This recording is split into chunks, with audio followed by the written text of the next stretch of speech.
En la lección anterior con respecto al libro de Esdras, hablamos acerca del primer y segundo retorno del pueblo de Israel del cautiverio babilónico.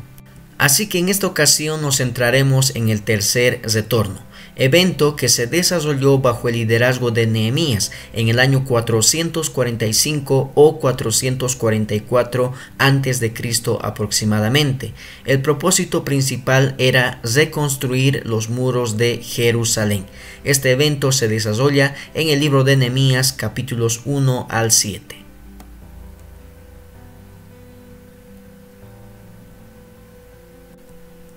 Nehemías es el penúltimo libro que corresponde al grupo de los libros históricos del Antiguo Testamento.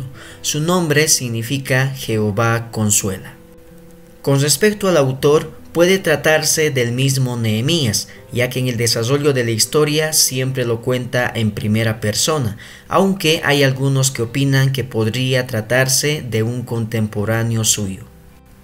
Hay temas muy particulares que trata este libro, por ejemplo, el tercer retorno del cautiverio, al mismo tiempo la población de gente en Jerusalén después de la reconstrucción de los muros.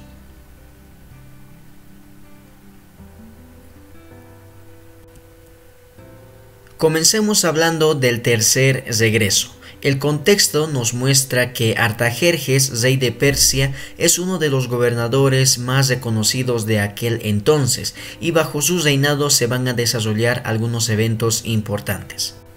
Nehemías, el humilde siervo de Dios que hasta este momento vivía en Persia, recibe la visita de uno de sus hermanos, Hanani, el cual le trae noticias desastrosas con respecto a Israel, las cuales consistían en que los muros de Jerusalén fueron derribados, quedaron bajo escombros y consumidos por el fuego.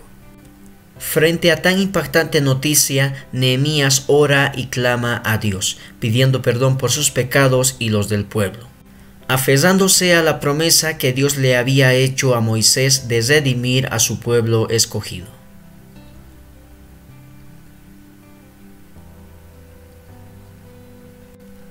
Ahora bien, Nehemías tenía un oficio muy importante dentro del palacio real en el imperio persa, y es que era nada más y nada menos que el copero del rey. Prácticamente esta labor tenía sus riesgos, ya que ser copero real consistía en probar de antemano los alimentos y el vino que se le servía al rey, por si estaba envenenado por algún enemigo.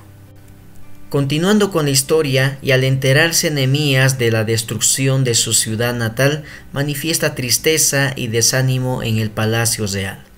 El rey, muy preocupado, se da cuenta del estado de ánimo de Nehemías y pide que le cuente los motivos de su desfallecimiento. Es ahí donde Nehemías le explica la situación y pide encarecidamente al rey y a la reina que le permitan retornar a Jerusalén para reconstruir los muros de Jerusalén.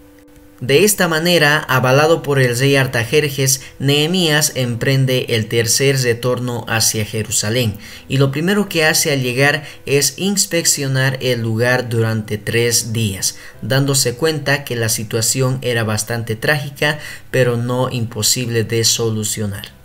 Así que Nehemías manifiesta su don de liderazgo y anima al pueblo para comenzar a trabajar.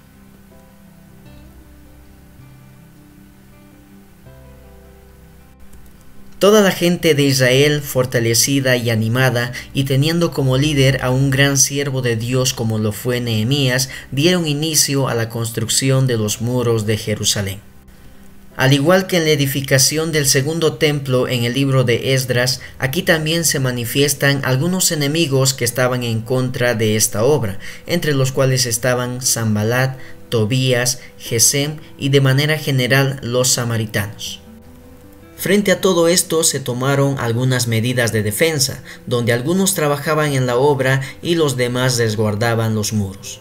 Pero fue tanta la provocación de los enemigos que el texto bíblico menciona literalmente que los que edificaban en el muro con una mano trabajaban en la obra y en la otra sostenían una espada para defenderse.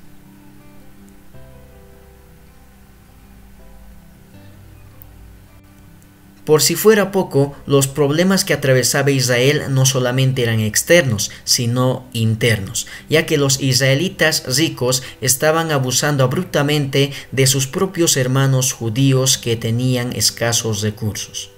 Prácticamente les estaban demandando un interés elevado por un préstamo económico que los pobres les pidieron para pagar sus impuestos al rey. Al no poder pagar tal interés, tuvieron que entregarles sus tierras, sus viñas e incluso sus hijos y sus hijas como siervos. Es por eso que Nehemías se enoja en gran manera con los israelitas ricos, convoca una asamblea y se da solución al problema, perdonando el dinero prestado y devolviendo las pertenencias a sus hermanos pobres. Aún con todos estos problemas en contra, el pueblo de Israel se reanimó y culminaron por fin la reconstrucción de los muros de Jerusalén en un periodo total de 52 días.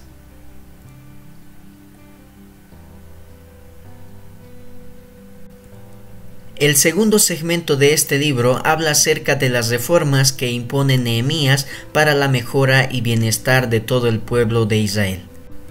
Comenzando con el área religiosa, lo que se prioriza es la lectura profunda, consciente y voluntaria de la ley. Esdras va a ser quien impulse y fortalezca la vida espiritual del pueblo. Todo esto provoca que la gente se arrepienta y confiese sus pecados a Dios, prometiendo que le obedecerían en todo lo que el Señor les había mandado. Este pacto fue firmado por todos los líderes de Israel.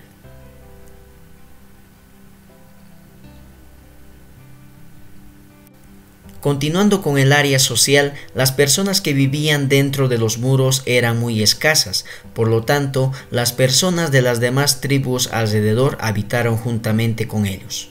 Algunos accedieron voluntariamente, mientras que otros fueron escogidos a través de la suerte. Esta gente que ahora habitaba dentro de los muros era parte de la tribu de Judá y de Benjamín, juntamente con algunos levitas, porteros del templo, sacerdotes y sirvientes del templo. Posteriormente se realiza una gran celebración para dedicar los muros construidos. Los levitas comenzaron a tocar variedad de instrumentos musicales, guiados por un director de alabanza.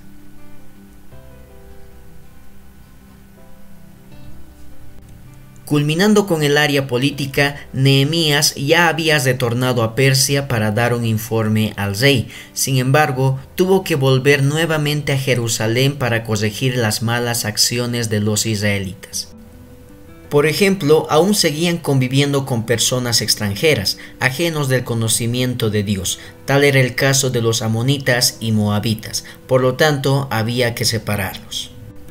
Por otro lado, los sirvientes del templo, como lo eran los levitas, fueron descuidados mientras Nehemías no estaba. Sin diezmos les era imposible poder sobrevivir. Por lo tanto, Nehemías tenía que restituir esas ofrendas.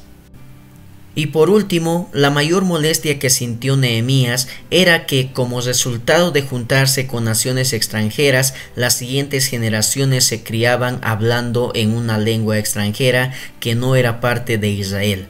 Poco a poco el idioma judaico se iba perdiendo.